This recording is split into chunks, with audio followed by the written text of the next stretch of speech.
en esta actividad.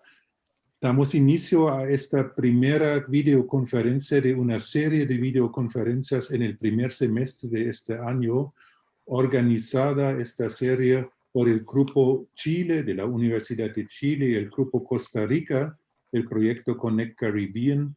Los dos grupos están ubicados, en el caso de Chile, en el Centro de Estudios Culturales Latinoamericanos, CECLA, de la Universidad de Chile, en el caso de Costa Rica, en el Centro de Investigaciones Históricas de América Central, en la Universidad de Costa Rica. Ambos grupos de investigadores participan en este proyecto Connect Caribbean y también en la red de estudios transareales y transculturales de Centroamérica y el Caribe, la red Transcaribe.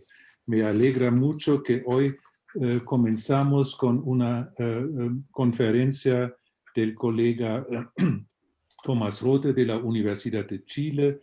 Y ya voy a pasar la palabra en un momento a la doctora Lucía Stecher, que es la coordinadora del Grupo Chile de los investigadores e investigadoras del proyecto Connect Caribbean. Lucía es profesora del Departamento de Literatura y el Centro de Estudios Culturales Latinoamericanos de la Universidad de Chile. Sus líneas de investigación son la literatura caribeña contemporánea y la escritura de mujeres.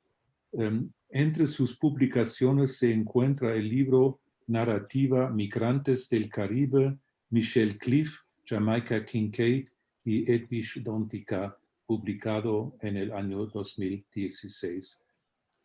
Paso la palabra a Lucía. Adelante, Lucía, para que presente a nuestro conferencista de hoy. Muchas gracias, Werner, por la presentación y también muchas gracias. Es muy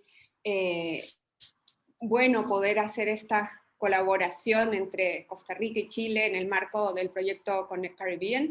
Digamos que entre todas las cosas difíciles de la pandemia, no haber podido viajar, no haber podido hacer muchas cosas, alguna buena es que podemos organizar estas cosas en conjunto y conectarnos, ¿no? Entonces, bienvenidos a todos y a todas. Estoy muy contenta de que tengamos esta primera conferencia de esta serie en el que nos va a permitir conversar a lo largo del año. Para no alargar mucho, les presento a Tomás Rote, quien nos va a hablar de traducción en revistas culturales del Caribe hispanohablante y el Caribe anglófono, que es el resultado de su investigación doctoral, que ya defendió con excelentes resultados. Ya tenemos al doctor Tomás Rote con nosotras, y que ha sido una larga y muy fructífera investigación que ha dado resultado una tesis muy interesante que ahora Tomás nos va a compartir en sus principales lineamientos, ¿no? Dada el tiempo del que disponemos, pero me parece que es una excelente oportunidad para abrir estas conferencias, escuchar este resultado recién salido del horno, digamos, de Tomás. Así que, Tomás, te dejo la palabra para que tú puedas contarnos. Bueno, muchas gracias. Gracias, Werner. Gracias al equipo, Lucía, los que están presentes también. Bueno, como dijo Lucía, lo que quería compartir con ustedes hoy día son los principales como resultados de mi investigación, de mi tesis de doctorado. Voy a compartir pantalla ahora tengo una presentación con algunas imágenes que me parece que podrían ser interesantes para tener una idea un poco mejor de lo que se trata. También con revistas siempre es fructífero también ver como la materialidad, lo visual del contenido, ¿no? Bueno, también lo que quería aclarar antes de la conferencia es que voy a privilegiar un poco más las revistas en contenido. Yo creo que eso puede ser un poco más interesante, pero quiero antes de eso dar algunas coordenadas como de qué se trata realmente la investigación, ¿no? Por título es traducción en revistas culturales del Caribe hispanohablante y el anglófono. Y lo que estudié básicamente lo que estudié fue la traducción intracaribeña, o sea, utilizo este concepto intracaribeña porque el objeto de estudio fue las traducciones de poesía, de cuentos, de ensayos, em, de autores que pertenecen al Caribe, pero de otras zonas lingüísticas, en este caso específico el hispanohablante y anglófono, ¿no? Cómo estas dos zonas lingüísticas en sus revistas culturales interactúan, ¿no? Como, por ejemplo, la traducción, hay mucha traducción en esta revista que viene de Europa, de Estados Unidos, pero eso también lo tomé en cuenta, pero el principal objetivo aquí fue estudiar estas interacciones entre dos zonas del Caribe. Por eso fue importante utilizar este concepto de intracaribeña, entre medio, entre la región, ¿no? Em, Esto va en vínculo también con el desarrollo por un lado, de los campos culturales de cada zona lingüística, y por otro lado también en función a un discurso, en desarrollo de un discurso identitario em, relacionado a una identidad cultural más regional que restringido a una zona lingüística em, o a un sentido de lo nacional en estos países, ¿no? Em, Eso es lo importante como establecer al tiro de inmediato. Lo que también quería aclarar aquí antes de continuar, es el concepto de traducción que estoy utilizando, ¿no? Importante. Em, por un lado, mi principal objeto, digamos, fue la traducción interlingüística, es decir, una traducción en el sentido más tradicional del concepto, ¿no? Entre dos lenguas. Pero por otro lado, también en muchas de estas revistas me di cuenta que también están tematizando ciertas cosas de otras zonas lingüísticas también. Entonces, si bien, por ejemplo, un ensayo escrito sobre la producción literaria del Caribe anglófono una revista de habla hispana de la zona, eso también lo integré al análisis porque me parece que va demostrando cómo desde una zona lingüística están leyendo los autores y incorporando también al propio conocimiento del campo en la otra, ¿no? Entonces eso quería aclarar desde un principio. Em, por otro lado, quería también visibilizar el papel de la traducción en estos proyectos editoriales, que algunas de las revistas bastante conocidas, como Casa de las Américas, por ejemplo, no se conoce tanto el lado de su faceta como traductora, es decir, su la gran cantidad de traducciones que ha hecho, y también eso va integrado con ciertas políticas de traducción que cada revista también define o no define, pero se puede identificar una política a través de las editoriales y también a través de cómo se despliega estas traducciones en las mismas revistas, ¿no? Entonces es importante visibilizar este aspecto de las revistas. Por otro lado, y eso va también como bastante vinculado, quería contribuir a la historia de la traducción en el Caribe y América Latina, ¿no? Que es un área que se está desarrollando bastante en las últimas décadas desde la disciplina de la traductología, ¿no? Visibilizar cómo la traducción también ha tenido un papel fundamental en el desarrollo de la cultura, en el desarrollo histórico de la región. Entonces eso también es mi granito de arena aquí con las revistas. Y obviamente aportar a la traductología desde un análisis de fenómenos literarios, no necesariamente pegado a la lingüística, sino más bien desde una perspectiva literaria. Estuve principalmente enfocado en lo que es los campos literarios, ¿no? En vínculo de traducción con campo literario. Em, bueno, las hipótesis principales que trabajé en esta investigación fueron que la traducción en este contexto que circula en esta revista que estudié, que es durante el siglo XX, para delimitar como en periodo, introduce autorías diferenciadas con respecto a los campos culturales, a los respectivos campos culturales. Y eso permite, a su vez, expandir la comprensión de una identidad caribeña que es compleja, es multilingüe y también siempre se está redefiniendo, ¿no? Siempre en desarrollo. Em, por otro lado, como todos sabemos, también el Caribe tiene una heterogeneidad lingüística no por casualidad, sino que esta estructura tan diversa está impuesta por los colonialismos em, europeos en la zona. Eh, la traducción en este contexto, entonces, entre la región, puede ser considerada una práctica con potencial también de descolonizar la producción cultural. Tener este potencial descolonizador, que eso es lo que me interesó desde un principio, que ahora con algunos de los resultados me parece que descubrí algunas cosas que son bien interesantes en este sentido, que me gustaría conversar también más adelante. Solo una pregunta, Werner, ¿cuánto tiempo tengo para medir un poco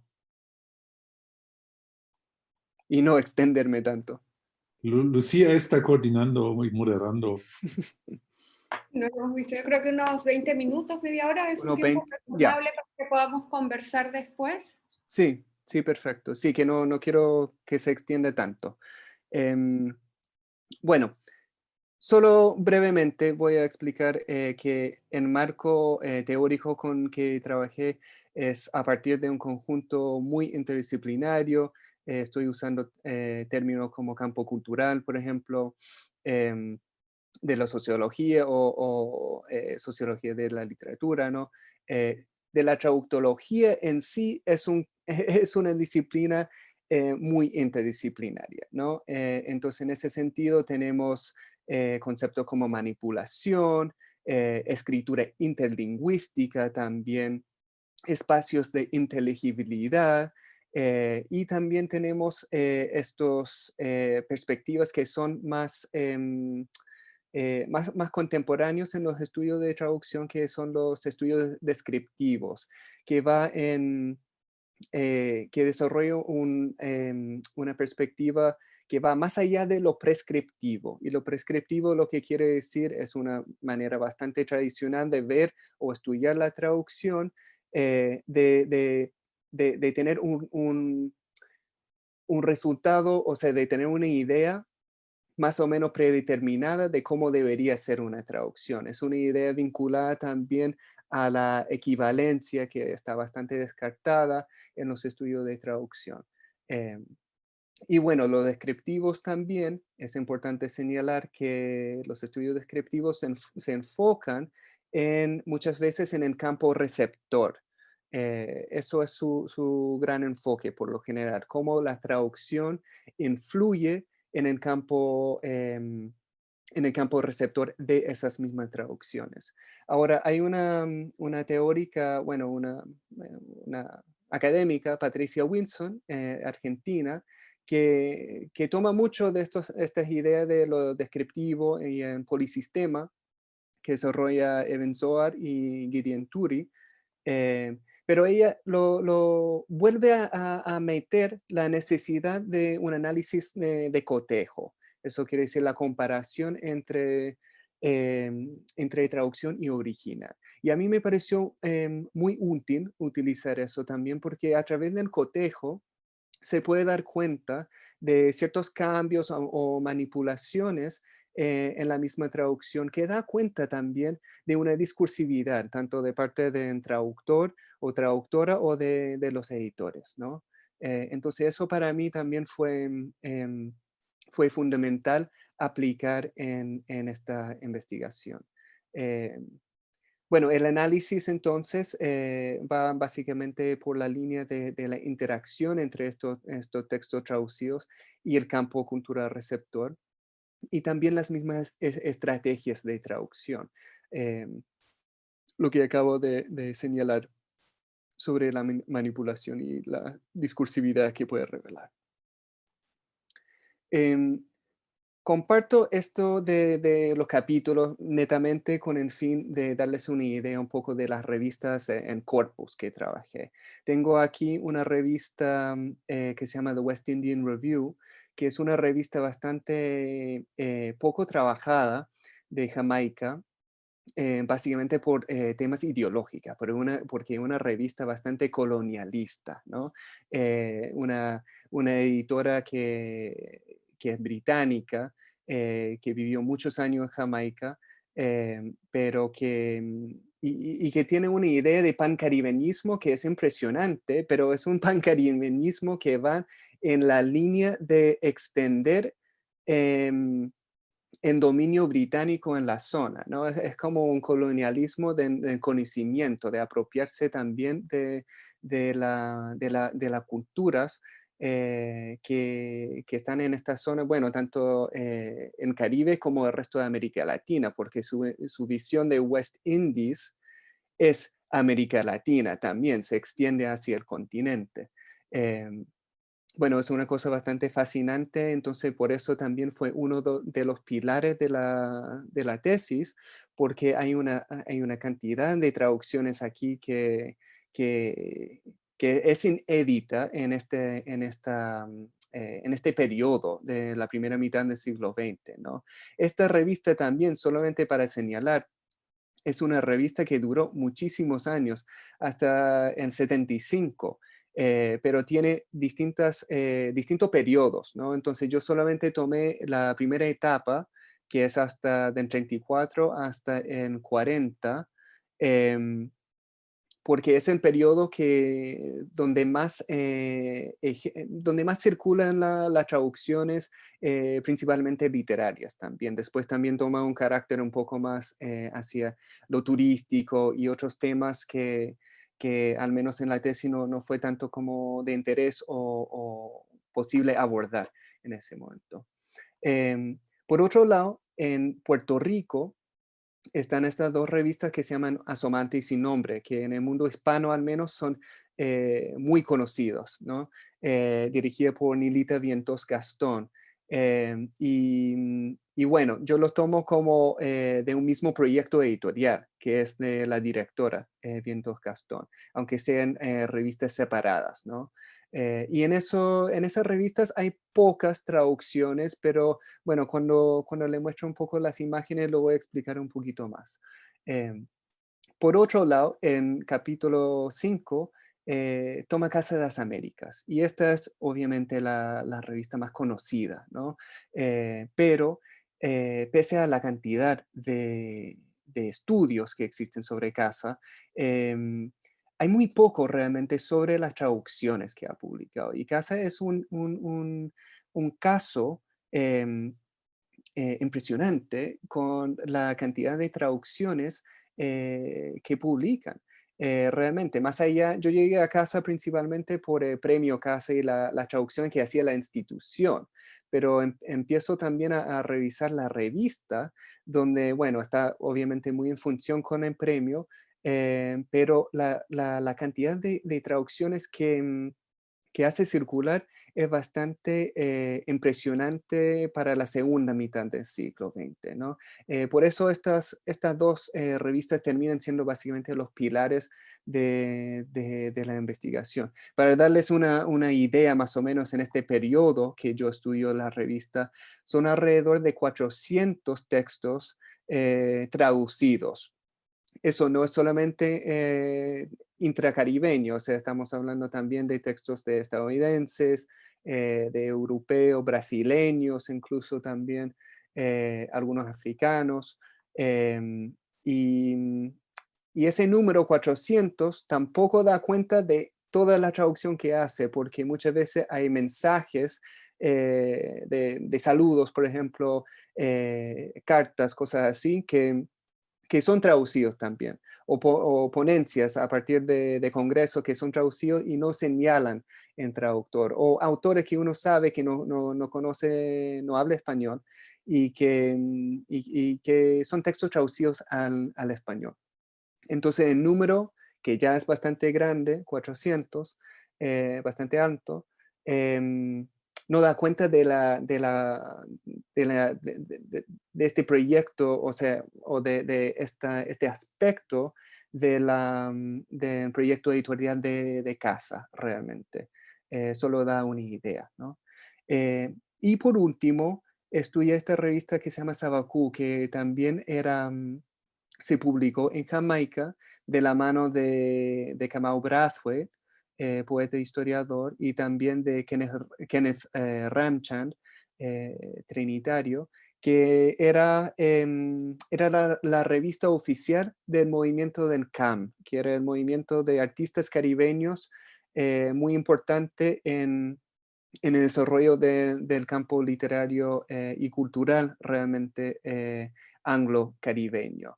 De nuevo, en ese caso, no hay tanta cantidad de traducciones, pero estudié más bien cómo la Revolución Cubana es un referente imprescindible para el desarrollo de ciertas ideas en esa revista y cómo lo van circulando por el campo anglo-caribeño, ¿no? Entonces, lo que quería compartir es la parte un poco más entretenida, ¿no? Algunas imágenes que pueden dar una idea, una mejor idea de quiénes son estos personajes de que estamos hablando, ¿no?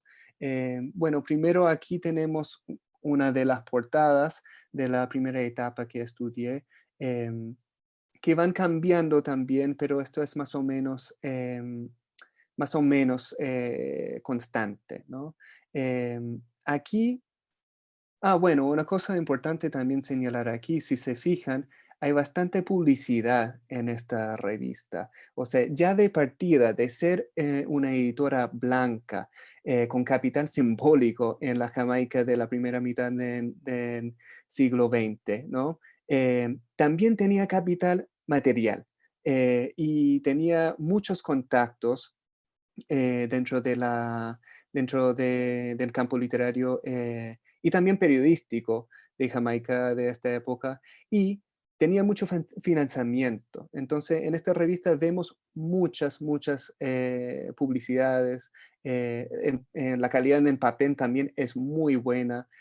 O se da cuenta también de un capital importante para su circulación, y para dar una idea también del número de ejemplares, circulaban alrededor de 5.000, dice en algún momento. Yo no pude corroborar eso con algún documento oficial, pero eso es lo que dice la editora Esther Chapman, que es esta señora aquí en medio, con alguna persona de su equipo.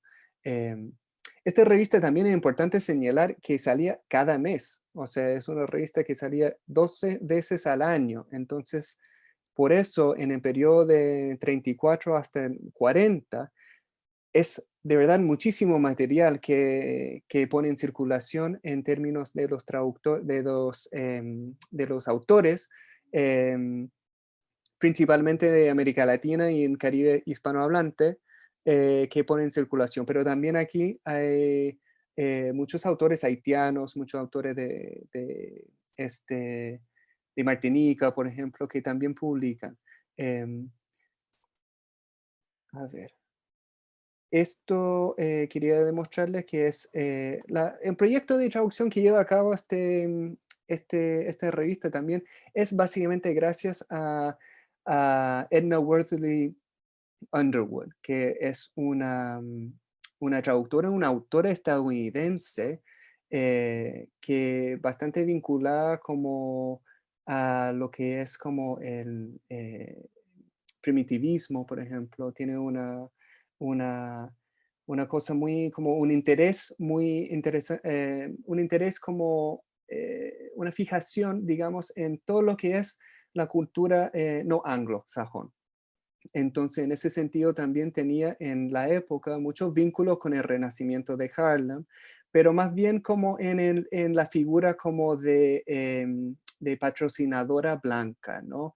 No tanto como en términos de solidaridad, sino que en tratar de influir en la producción de ciertos artistas afrodescendientes en ese movimiento. Ella, en todo caso, en la revista, su participación siempre fue remota, fue desde Estados Unidos, fue a través de cartas, em, pero sí había conocido, había viajado mucho por América Latina, que hablaba español, francés, etcétera, una figura de hecho autorial bastante fascinante. En tema aquí, solo para apurar un poco la discusión, el tema aquí con lo que yo analicé en esta revista es que su, su, su, su pancaribenismo, es decir, su traducción de autores y eh, de, de Cuba, del resto de América Latina, de Haití, de Martinica, etcétera, por un lado, representa mucho esta idea que mencioné al principio, ¿no? Representa mucho este, este imperialismo británico en vez de una idea decolonial, o sea, su potencial decolonizador. Pero por otro lado, em, también publicaba muchos autores del mismo Caribe anglófono, de Jamaica, también de Trinidad, que eran bastante radicales, ¿no? Estamos hablando como de Alfred H. Méndez, C.L.R. James nunca publicaron, pero también hay de Roger Mice, por ejemplo, un conocido independentista jamaicano, que da un contraste, muestra un contraste ideológico muy interesante en esta revista, ¿no? Y en tema también con esta revista es que ha sido bastante marginada, principalmente marginada de la crítica posterior, por ser una revista colonialista, ¿no? Entonces, a mí me pareció importante rescatar esta presencia de traducción aquí y analizarlo, qué está pasando aquí, ¿no? Y lo que argumento es que básicamente por circular también ciertos autores con ideas más revolucionarias, a veces también en traducción teníamos Guillén, por ejemplo, está traducido aquí, Regino Pedroso también, bastantes afro-cubanos, que hay ciertas paradojas aquí que permiten también el conocimiento de autores de otras zonas lingüísticas que tienen ideas que cuestionan el poder colonial en la zona, ¿no? Entonces, eso fue más o menos lo que analicé con esta revista, que insisto, da para mucho. Lo que quería mostrarles aquí es algo de estos contrastes, ¿no? Por ejemplo, tenemos aquí un cuento traducido de Juan Bosch, de Edna Underwood.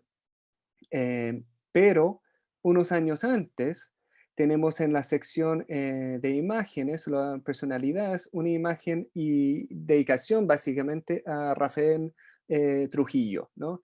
Entonces estos contrastes son muy interesantes, ¿no? Un férreo opositor a Trujillo con una revista, con una editorial, o sea, una línea editorial que apoya abiertamente en Dictador, ¿no? Además, este cuento es sobre como una sublevación de campesinos, ¿no? Entonces, estos contrastes son muy ricas, ¿no? Son muy ricos estos matices.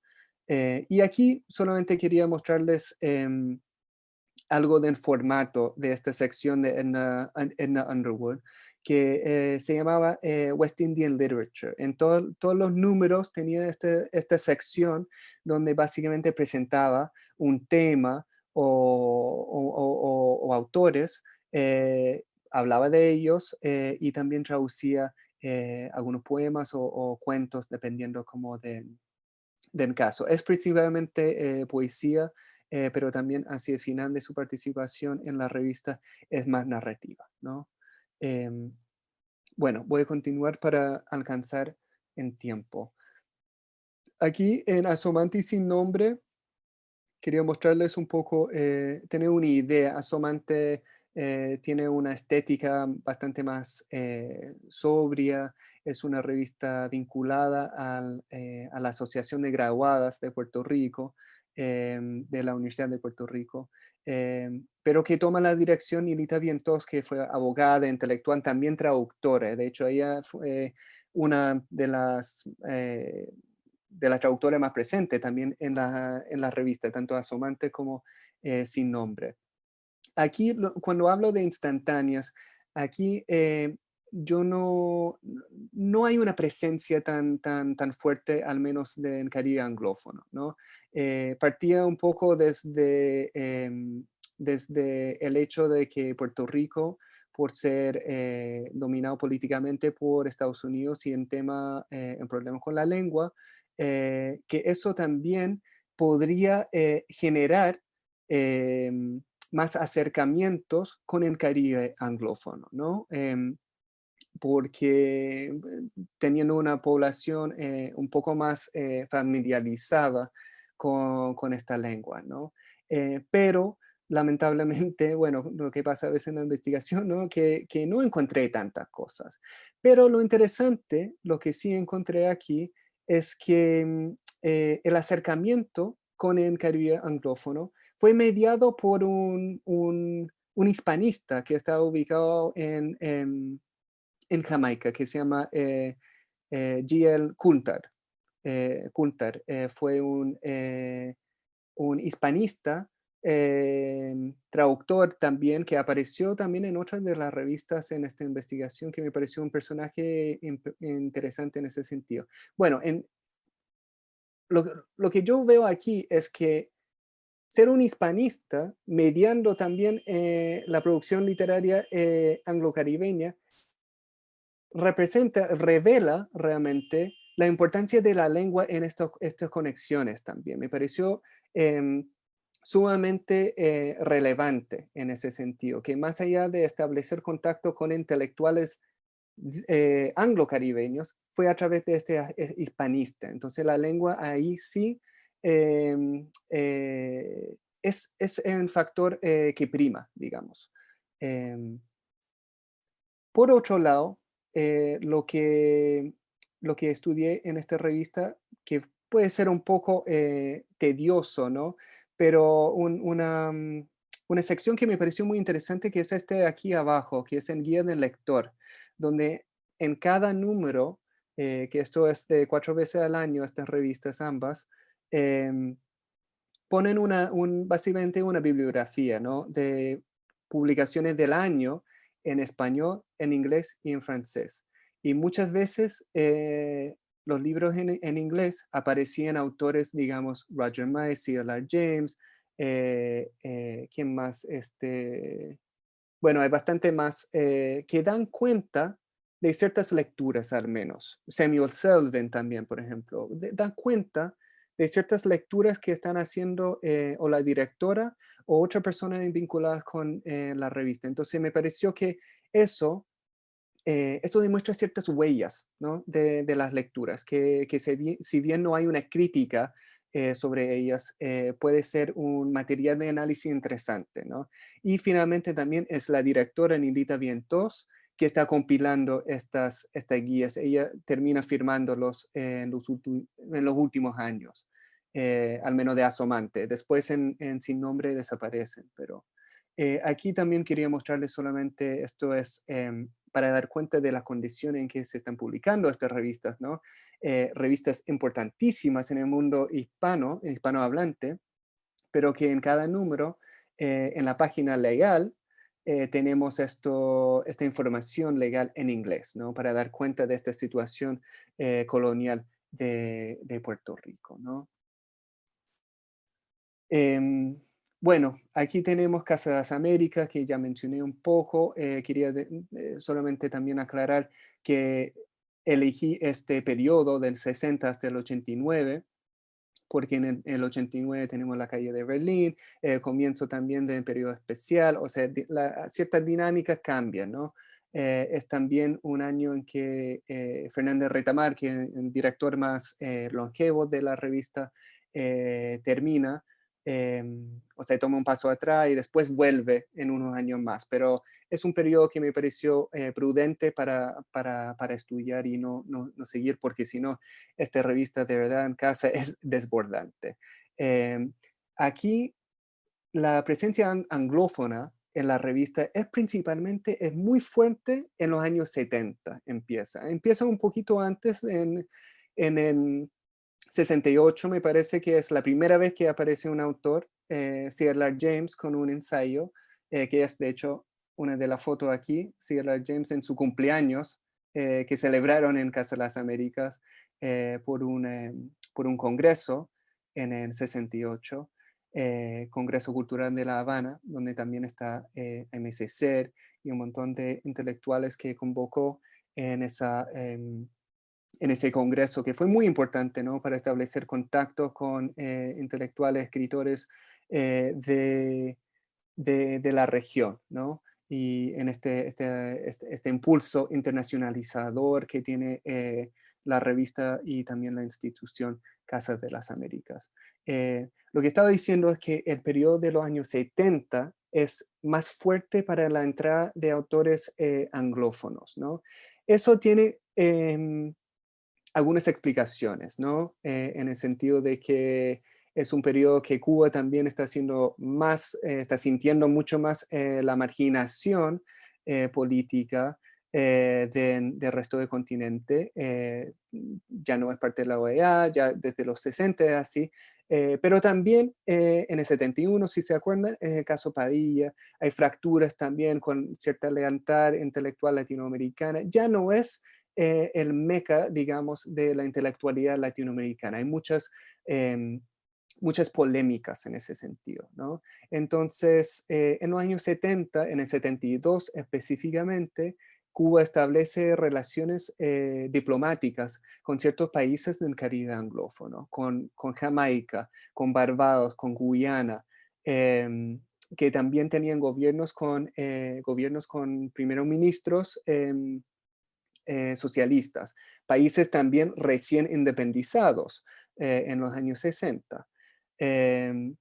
En el plano cultural, eso se expresa también a través de esta actividad que está sucediendo en la misma revista, ¿no? Empiezan a interesarse muchísimo en autores como George Lamming, Kamau Brathwaite, el mismo James también. Entonces, realmente ponen en función una maquinaria de traducción de estos autores, y la interacción a través de viajes, congresos, es, es un esfuerzo pancaribeño realmente inédito desde Casa de las Américas. Entonces, en ese sentido, también en esta revista, esa traducción intracaribeña, o en realidad más bien esfuerzo pancaribeño, realmente cumple con la hipótesis de tener una potencial eh, descolonizador en este sentido, ¿no? Y bueno, lo que pongo aquí, claro, lo que analizo aquí es la rearticulación de un discurso nuestroamericano. Básicamente lo que quiero decir con eso es que el discurso desde el 65, cuando asume Roberto Fernández Reitamar como director, es, es este discurso nuestroamericano de que todos los países del continente subdesarrollados somos uno, independiente de la lengua, ¿no? Con esta idea de nuestra América de Martí, ¿no? Una definición de lo propio desde América Latina, ¿no? Incluyendo estos países de otras lenguas, ¿no? Pero que en los años 70, cuando realmente empiezan estas interacciones, es cuando realmente pone en práctica esto. O sea, deja de ser solamente discurso, deja de ser retórica y empieza a ser una práctica realmente.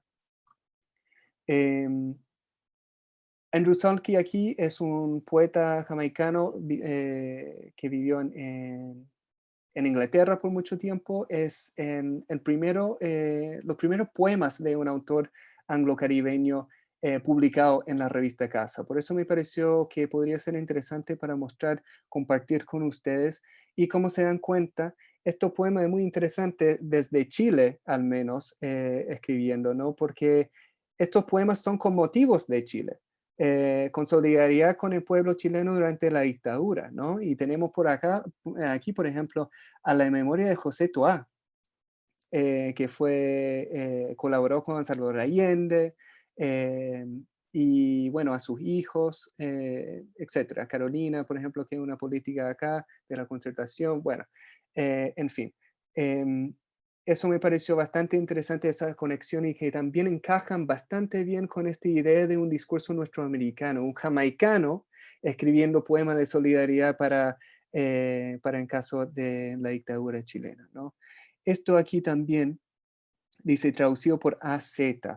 Y aquí esto es un seudónimo que utilizan bastante en Casa de las Américas para una traducción colectiva, ¿no? Y en este caso fue traducido por Fernández Retamar, que es uno de los traductores más frecuentes en la revista, con su esposa, Adelaida de Juan, y también me parece que Blanca Acosta también. O sea, estamos hablando de una traducción a 6 manos, 3 personas colaboraron en esto, ¿no? Aquí esto, bueno, es bastante conocido, este número, pero que marcó un verdadero hito en estas relaciones, que es el número 91 de 1975, que está dedicada completamente a las Antillas de lengua inglesa. Después, en los años 80, empiezan a hablar de Caribe anglófono, pero en este momento es Antillas de lengua inglesa. Y si alcanzan a ver, es realmente un arsenal de autores de esta zona que son traducidos, muchos de los cuales están traducidos por primera vez. Y tenemos una diversidad también de la Guyana, Barbados, eh, Trinidad y Tobago. También tenemos ciertas notas sobre esta literatura, ¿no? De Antonio Benítez Rojo, por ejemplo, y reseñas y también ciertos documentos. O sea, es todo un número dedicado a esta literatura, que también empieza a visibilizarlo como una literatura legítima que se está escribiendo en las islas vecinas, que antes, por mera cosa de lengua, no se conocía, ¿no? Realmente impresionante este número, que da mucho que hablar. Pero por cosa de tiempo, voy a ir rápido a la última revista, que es Abacú. Quería mostrarles un poco la portada. Esta es la portada principal. Esta es una revista que dura solamente una década. Son pocos números, muchos de los cuales son dobles también. Sabacú, el nombre, viene de esta idea de un pájaro indígena de la zona. Y esto fue una escultura que hizo un miembro de NCAM, del Movimiento de Artistas Caribeños, que está ubicado en la Universidad de las Indias Occidentales, ¿no? Ronald Moody se llama. Entonces se toma como el icono para la revista, que está presente después en las cartas que manda Kamau Brathwaite, y en la editorial también, porque Kamau Brathwaite después lo transforma en una editorial, un fondo editorial. Lo que quería mostrarles aquí fue algunas traducciones, por ejemplo, de Nicolás Guillén, que se publican, que es muy interesante también las alteraciones que hacen a su nombre. Por ejemplo, lo pone más anglo, ¿no? Con la CH, Nicholas Guillén. Y aquí también, por ejemplo, por eso en título del capítulo tenemos compañero. No es compañero, es compañero, ¿no? Entonces hay como acercamientos, pero que son también a través que dan cuenta de la distancia cultural que existe entre estas dos zonas, pero de todas maneras representan muy bien estos espacios de inteligibilidad que se crean, ¿no? Para la importancia, por ejemplo, de Guillén, de la búsqueda de una voz popular en Cuba, también es importantísimo para autores como Brathwaite, que miran hacia la cultura popular y oral como una fuente de conocimiento necesario pero también legítimo, ¿no? Para construir una idea de identidad propia, ¿no? Eh, y, y eso. Bueno, básicamente para concluir, que, que creo que una de las cosas importantes aquí es que muchas de estas traducciones demuestran una conciencia de los proyectos editoriales, de las personas que participan en estos proyectos editoriales, de estar ubicados en un campo cultural que está determinado por relaciones coloniales, ¿no? O sea, la decisión o neocoloniales en algunos casos, la decisión de traducir autores, de conocer la producción cultural de otra zona de la región, tiene que ver con eso, de una conciencia de estar en una, eh, eh, de estar regido por cierta historia colonial o estructuras coloniales y de tratar de romper eso para construir algo propio, algo en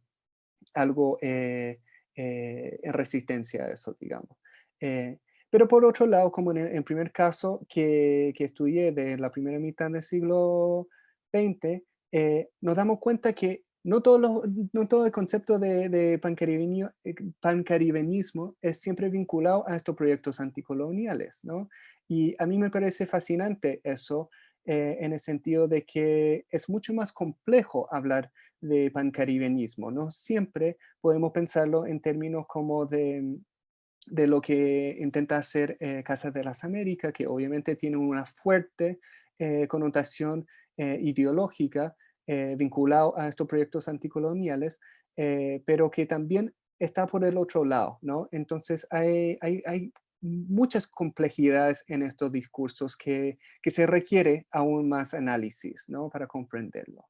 Em, También por otro lado, en ese mismo caso, pero también en Casa de las Américas, también en Asomante y Sin Nombre, por ejemplo, estos campos culturales están claramente intervenidos por fuerzas externas. Y eso también es obviamente parte de la condición colonial o neocolonial, pero, pero también da cuenta de la ubicación del Caribe también en tanta proximidad a Estados Unidos. O sea, hay muchas fuerzas externas desde Estados Unidos que tanto como están interviniendo o como en directa oposición también, como en el caso de Casa de las Américas. Algo que no hablé mucho aquí es que muchos de los temas recurrentes también eh, dan cuenta de ciertas claves de discurso en la identidad caribeña. Y aquí lo que desarrollo en la tesis, pero no lo toqué mucho aquí, fue la afrodescendencia es algo fundamental, es algo que recurre, que una y otra vez sale a flote, ¿no? También esta idea de transculturación, increolización son fundamentales también y la diferencia de cómo se están conceptualizando desde un lugar como Cuba, como desde un lugar como Jamaica también. Es muy interesante esos contrastes y también puntos de semejanza. Y también, obviamente, la lucha anticolonial es algo que se repite. Y para terminar, simplemente enfatizar la importancia también de releer, hacer relecturas de ciertos proyectos editoriales en esta clave traductológica, es decir, leerlas buscando cómo utiliza la traducción como estrategia discursiva y cómo la traducción está también presente ahí y está influyendo en también en desarrollo de cierta escritura o, como hemos hablado, en el campo cultural. Así con eso lo dejo hasta ahí